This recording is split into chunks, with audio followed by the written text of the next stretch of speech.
There's a woman that's completely just entered my heart and I'm so into her, but she's living with this energy healer and the energy healer convinced her in order for me to have sex, I need an exorcism on my penis. Ladies and gentlemen, it's your boy, Shiny D. Coming at you guys. How are all you beautiful people doing? I'm doing pretty good myself, okay? All things considered. If you watched my last video, Confessions of a Male Stripper Volume 1, thank you so much. That was my most well-received video that I've made thus far in this vlogging series. It was my most viewed, my most liked, and maybe my most commented if you guys would start a call in action and actually support these videos. If you're watching these videos, please like, share, and comment, okay? I'm feeling a little weird today, okay, guys? This was the first vlog that I've ever made without the influence of marijuana, and I'm freaking out. I'm freaking out, man. How do you sober people do? What? You know how the sober people do it? Because most people that I know that are sober, they drink more coffee than the fucking lethal dose limit. They're all day, they're like, I'm sober, I'm sober, I'm sober. Do you have any more quad Americanos? I'm sober. Or they have sugar addictions or social media addictions, so what is it? But I'm not on trial here, okay? I'm not on marijuana. I did not smoke marijuana with that woman. It depends upon what the meaning of the word is. Yeah.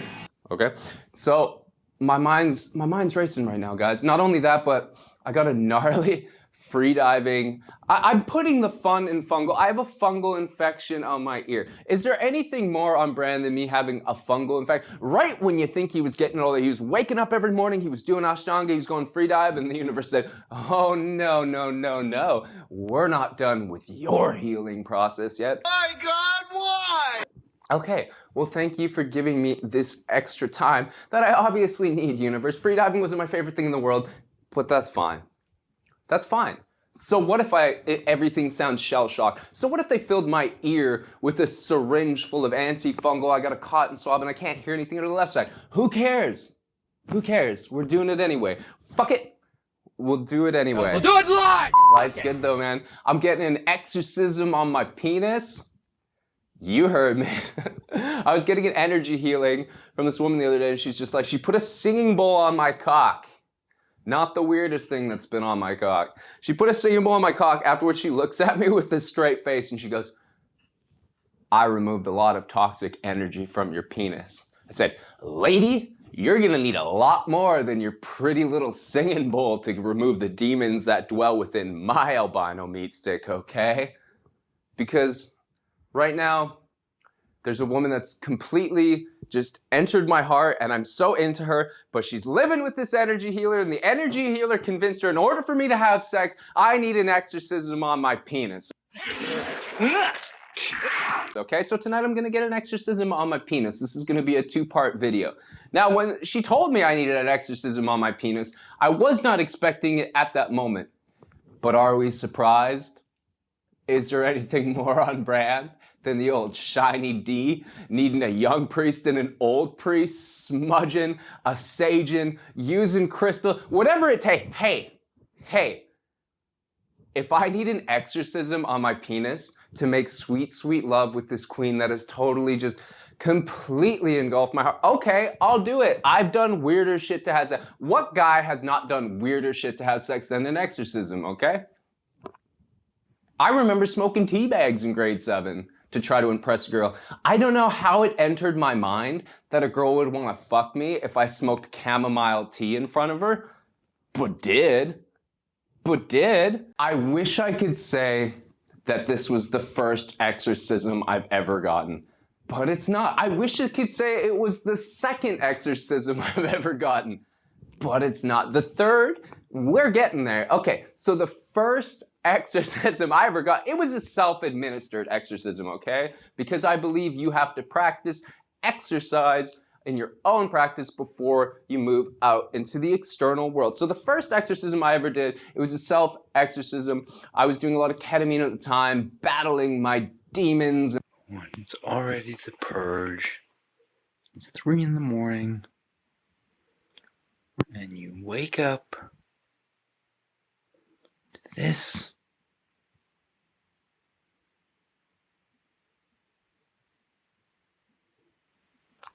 It's like I broke a giant mirror Whoops. Doodle. In the dark underworlds, and I was lying in this bathtub, and I realized, oh boy, there are dark entities brewing in me. I had some Palo Santo burning, so I said, demon be gone! And I still have the scar right here to this day. I just, didn't work. It didn't work. In fact, I think it fed the demons because they're always hungry and they need to feed. Precious! It needs to feed. And so later in the summer, I was at Shambhala Music Festival. Now, before I start the story, I need you guys to know that these stories that I'm about to tell, they are purely for legal reasons and legal purposes. These are alleged. These are fictional stories, Your Honor. If the prosecutor wheels a TV out in the next trial in the future, you better play this before, and you better tell the judge that these are fictional stories for entertainment purposes only. Okay, so allegedly, that's ignorant. a fictional I used to sell a lot of medicines at festivals. That's how I generated half of my income for the year, pretty much. CRA, alleged, IRS, alleged, fictional. So I used to sell a lot of these medicines at festivals and generate quite a bit of abundance in my bank account. Now, this one summer, I was really falling off the wagon. It was the last summer that I ever did music festivals. It was 2013. I used to do 10 to 14 music festivals a summer. It was the most debaucherous, abundant, hedonistic, Dionysian celebration of life. It was a beautiful sabbatical. But this one summer, I was falling off the wagon hard. I was taking fronts. I was getting too paranoid. I thought I was constantly going to get arrested. Foreshadowing, it happened later. And it was at Shambhala. And I had taken out many fronts. I'd given out many fronts, and everything started to fall apart. There was one more day. I was so in the hole. I owed so many people money. There was one more day to make money. But unfortunately, I met up with the man Aries that later took my serpent, and instead of trying to hustle and make it better and make my financial situation better, we just did Calvin Klein's all night. All night. So all night I was doing Calvin Klein's. If you don't know what that is, it's cocaine and ketamine, allegedly, Your Honor. Shouts goes out to my man Calvin Klein, good looking out for the drawers. And then that morning I was wandering around, and I ran into someone I will refer to as the Owl Master or the Owl Shaman. And I knew he had that really good DMT. And I thought if anything is gonna pull this complete relapsed mess of a summer together, it's gonna be smoking DMT Monday morning at Shambhala after doing a gigantic amount of Calvin Klein's, okay? That's surely gonna make this better. Now, before we smoked DMT, the Owl Master, he shared with me something. He said, last night I was communicated with by extraterrestrials. They said that they were looking for a body to inhabit. I was like, huh, that's interesting.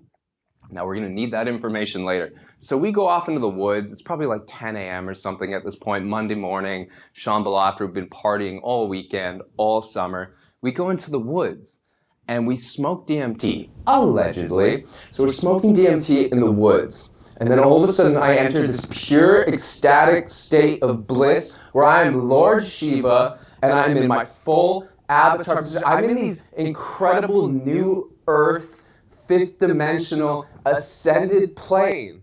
And I'm like this Shiva elf character, and I'm experiencing pure oneness, connection, unity, harmony, and bliss. It was so beautiful. I didn't ever want to leave. And then all of a sudden something happened, and I was sucked out of the clouds, and I entered this dark, demonic hell realm, and there was this Gollum Schmeagol character, and it jumped into my body, and then I saw myself in third person, just in this hell realm,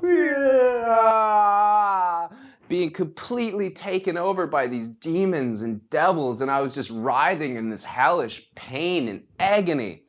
And then all of a sudden I opened my eyes, and I was laying in the forest completely by myself. But I didn't feel like myself. I felt like something else. I felt like there was part of me in my mind, but I felt like something else entirely had inhabited my body. And it felt like I was going to die. It literally felt like I was losing control of myself physically, spiritually, on every single level. And then I would keep getting these flashes of all my friends and family looking over me in a coma and being like, God, he had so much potential, and I was dying in this coma. And so I had to get myself up. I pulled myself off. I was completely feeling out of control of my body. I started staggering to these trees, and all of a sudden this person came up to me. And this is in real life now. All of a sudden this person came up to me, and I didn't recognize them, but they recognized me. They said, Shy man, are you okay? And something in my head was like, play it cool, play it cool, play it cool. Just be cool, bro. Throwback.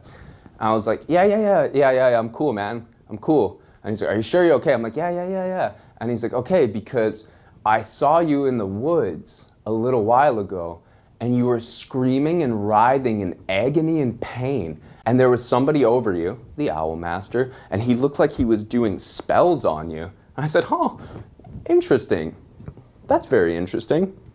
And then so I left him, I went into my tent, and I just had these complete signals that this is an emergency, this is not okay, you need help. You're going to die if you don't get help. There's something in your body, it's completely taking control. Act now. Right as I was thinking that, this fucking tent fortress that I'd built completely collapsed in on me. So now I'm just like writhing around in agony, trying to grasp onto the third dimension while it feels like these golem-like demons and devils are infesting my soul.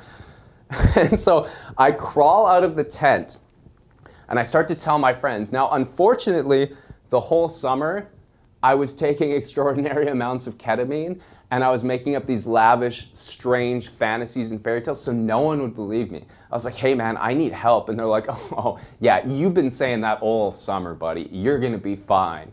And I understand why they didn't believe me, because literally at one point in the summer, I was on Salt Spring Island and I created a crystal grid right at the same time that the float planes started flying. And I didn't think they were float planes, I thought they were drones. So while my friends were trying to produce music inside of this cabin, I kept going in and going, guys, the drones, they're following me. As soon as I set up the crystal grid, the drones, they were there. So I understand why they didn't believe me. Thankfully, at one point, I reached out to my manager, Light Soldier, shout outs, and he recognized, okay, Shy needs help. He really needs help. And so he ran over and we tried to grab like an elder in our community, the late Buffalo Bob. Now, Buffalo Bob wasn't around, but fortunately, the mighty Ari Laser from Vancouver, he heeded the call. I was standing there, I was shaking, I was trying to hold on to the third dimension. All of a sudden, Ari Laser runs out and he goes, bro, I know exactly what's going on. I can help you. And as soon as he said that, I felt a little bit of reassurance. This motherfucker, he pulls out this emergency like shamanic exorcism kit. Like this dude was ready. He like folded out this like leather satchel and it was filled with all these different instruments. And like clockwork, this guy starts putting copper into the ground. He starts laying out crystals. He starts playing these rattles. And step by step, he starts to slowly bring me back into my body, bring me back in my body. And then when the ritual finished, boom, I shot back into my body and it was gone and I was back. Now, whether this is placebo or not, I literally felt like I was getting an exorcism. So this is not the first time that I've got an exorcism. By my own tally, that was the first time. No, the Palo Santo, the self-administered one, that was the first time. Whether that was an exorcism or not, that's subjective. The second time, Ari Laser, Shambhala, when the Owl Master gave me DMT and the interdimensional terrestrials tried to invest some real estate in the shiny D body. Now the third time, I was down in Ecuador with my good friend at the time, Chris Felipe. We were driving around and we were going through the Amazon in Ecuador and we were on our way to Colombia. And we took some back routes through the Amazon and we went through some toll gates and they just let us through. Now what we didn't know at the time and what we would find out later, that these toll gates were actually indigenous reservations, because what they're doing in the Amazon is absolutely fucking terrible. What they're doing is they're setting up mining, gas, and logging, and in exchange, they uproot these indigenous people and they put them in these little towns they created. They totally separate them from nature. They totally change their entire way of life so they can just rape the earth and harvest all the natural resources there. They let us through and they weren't supposed to let us through. But they just thought, they looked at us, they're like, oh, they're white, they have a truck, they're obviously oil executives, right? So they let us through. And then we're allowed to stay with this little village where I don't think any white person has gone unless you worked in gas and oil, and you wouldn't be associating with the people that you're literally putting in prisons. So we were like the first kind of white people like in this camp. Now we started working with a shaman. I think he was a shaman. He said he was a shaman. You never know, because like a lot of people that claim to be shamans, they're nothing more than mentally ill people that picked up some mala beads and donned a rattle, okay? How did you become a shaman? I spent a long weekend tripping on the living room floor with a guy who calls himself a shaman. Okay, but let's say for the sake of the story that this man's story was true and he was a shaman. Now, he spoke an indigenous language in the Amazon. He did not speak Spanish. I barely speak Spanish, so we had a translator translating. And we said we wanted to do some ceremonies with him. We said he wanted to do some ayahuasca with him. The guy looks at me and he immediately gets very, very afraid. And he starts doing this strange ritual where he's like picking off what the translator described as energetic ants. Now the shaman's wife walks in and she sees me and she immediately just like screams and leaves the room. And I'm like, what's going on? And they're like, the shaman says you have a jaguar in your back. You have a dark entity in the form of a puma spirit, and we need to get that thing out of there because it's gonna be really bad. And I was like, huh. I was like, what's wrong with my friend? He asked the shaman, he's like, nothing, it's just you. I was like, oh shit. He's like, yeah, the shaman says you shouldn't go out at night by yourself, even to pee. I was like, well, that's terrifying. They gave me a long laundry list of things to do in order to get rid of the jaguar and the puma. I didn't do them. I just wanted to do some ayahuasca, okay? Enough of the pumas. Give me that sweet, sweet jungle vine. So that was another attempt, I guess, at an exorcism.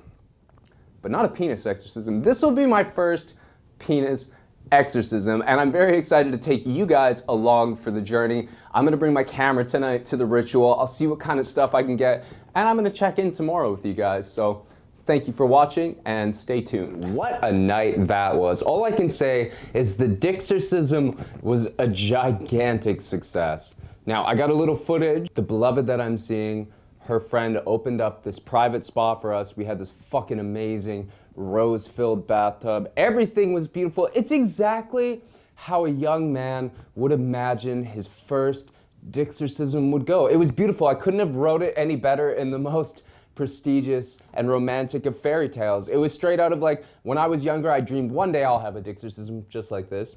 And I have this virgin candle. I was supposed to burn it last night to purge the evil spirits from a ding-a-ling. We didn't even need to use it. She was that good, baby. The shamanic priestess that exorcised the unholy spirits from a bubbling dong. She didn't even need this candle. But here we go.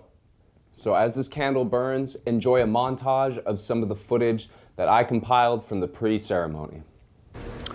So friends, like I mentioned before, I've had a couple exorcisms in my day. This is the first time it's ever been targeted towards my penis. Someone said you need a penis exorcism. But hey, a little bit offended, just a little bit, not at all surprised. So the next time you guys see me, I'll be a new man with a new dong. So wish me luck. Hopefully the evil demons in my penis aren't the ones that are making me fun. I'm gonna be really fucking pissed if I come out of there with an exorcised hog and I'm not funny anymore. Imagine if the demons in my penis were the things making me funny. Who knows? Stay tuned. Okay guys, so I'm here with Hope. Hope is gonna be performing my dick exorcism. Hi, gnarly. Tell us a little bit about yourself, Hope. I'm a Yoruba priestess. I've been a spiritual priest since I recall since I was 6, and I do a lot of energy healing since I was young. Have you ever done a dick exorcism before? Yes, I have. You have? Okay. I'm a little scared. Do you have any words for me going into it? Just be open to it, tap into your release, everything that's gonna go and happening there, and transmitting your new energy into yourself and with love and abundance, because the root chakra is everything that comes rooted, and to heal us, to bring that person that needs to be in your life. So what's wrong with my dick now? We need to remove a lot of stagnant energy from it. Stagnant energy? Yes. Okay. Stagnant energy can be from last relationships you had that did not serve you intentionally, if there was abuse from there, if your partner didn't like you or you didn't like them, we're taking all those energies away to put you in a quantum field of love. You think it might be from the OnlyFans and Chatterbait stuff? Maybe when we tap into those powers, we're gonna know. My subscribers aren't gonna like that. Uh-oh. Well, we're gonna bring good subscribers now and positive subscribers. High five, thank you so much. You're welcome. For healing my penis.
Wasn't that fun, ladies and gentlemen? Okay, let's get into it.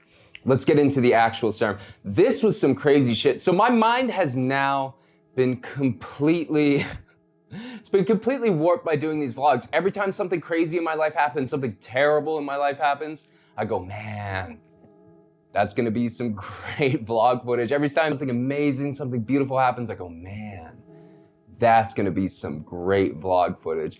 And great vlog footage and content it was. Let me tell you guys about my exorcism. This was some wild shit. So they laid me down on a massage table. And as they laid me down, they took off my silk sarong. Now this is the first time that the girl that I like has seen my penis in real life. She's seen my dick in a lot of stripping videos already, because I love showing her stripping videos. I'm like, pay more attention to me. Here's my penis. Here's the flaming fire dick task. They pull off the silk sarong from me, and immediately there's 3 women doing this ceremony on me, and there's a 4th one over in the corner playing a hand drum. As the ceremony starts, one woman starts massaging my face and feeding me chocolate. Another woman is rubbing my feet. The 3rd woman is rubbing the demons out of my cock. It was like a spiritual hand job, happy ending, mixed with a shamanic ceremony and exorcism. It was unreal. And as all that starts happening, all these girls start feeling emotions and purging. This one girl, at one point, she sounded like she was having these spiritual orgasms while she was puking. And at the starting of it, I was getting real excited because I had 3 girls on me and I was like, man, I've been here before. But didn't get a boner. Did I have to think of baseball for the first portion of it? Yes. Was it a little weird and alarming at first? Absolutely. They were just, you don't just normally massage a penis when you need to evict evil spirits out of it. You have to get really in there. They had one of those like rolling crystal things. They were rolling the demonic entities right out of my cockatoo. I'm being fed chocolate. I'm like, this is the shit. I wish all of my exorcisms were like, this is the best exorcism I've ever had. It was fucking amazing. And I was like, damn, this is just like a massage with a happy ending. This is incredible. Can every girl I see request an exorcism of my penis before we make love? Manifesting. But as it starts to go on, things start to intensify. And then it actually becomes like this really fucking healing. I start burping and then my body starts shaking. And then at one point I started tearing up a little bit, and they're yelling at me, they're throwing holy water like, the power of Christ compels your dick. The power of Christ compels your dick. The power of Christ compels you! I was like, holy shit. They were trying to just make the best version of my shiny D, and I salute those women. 4 beautiful women holding space for the shiny D. Some things change from stripping, and some things don't.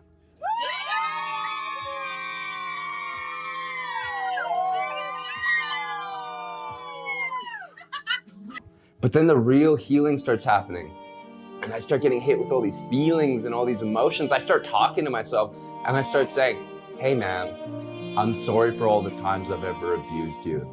I'm sorry for the times I hurt you. I'm sorry for the times when our brain was coming off of Xanax and I said, hey, let's crash this truck off a fucking bridge because anything's better than living right now. So I really had to reach out to that inner child within me, give him a hug, and I had to forgive myself. Within my penis exorcism, I found forgiveness and love for myself. And then as everything started to intensify, then they're like, hey, you need to go to the shower now with your queen. And I can barely walk at this point. I'm almost throwing up, like my body's convulsing. It was a psychedelic experience and I wasn't on drugs.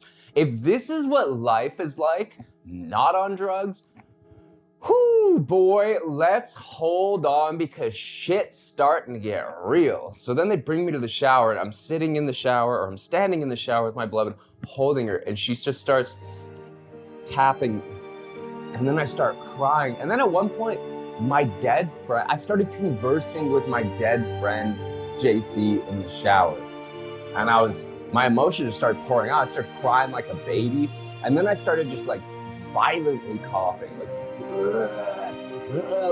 purging and fucking getting out all this energy. I don't know, the tears are rolling down. I'm coughing to the point of almost throwing up. I'm having conversations with my deceased friends. I was like, dude, I fucking miss you so much, buddy. And he's like, hey man, I'm still right here and I love you.